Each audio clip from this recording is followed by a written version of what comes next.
Wolofal suba su nekk altine ba àjjuma ci juróom-ñetti waxtu ñu si ànd ak seen mbokk seen xarit Baye Mbacke Mbuub borom baatu wolofal bi Baye Mbacke Mbuub la olof Njaay waxe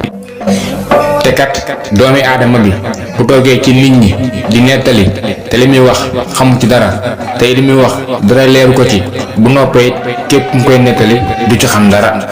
te doomi aadama am na lu mën te yàlla suñ borom mënu ko xëy na boo ko waxee loxo dem gémmiñ ñu ne loolu lu mu ma ne leen doomi aadama mën naa wuute yàlla suñ borom ma nga fépp yàlla suñ borom mënul wuute moo tax mu leen am na lu nit mën te yàlla mënu ko neel wuute. jërëjëf Baye Mbacke Mbuub jërë ngeen jëf ñu dem ci teewlu bi ñu ngi leen di jox ndaje ba suba jàmm ci beneen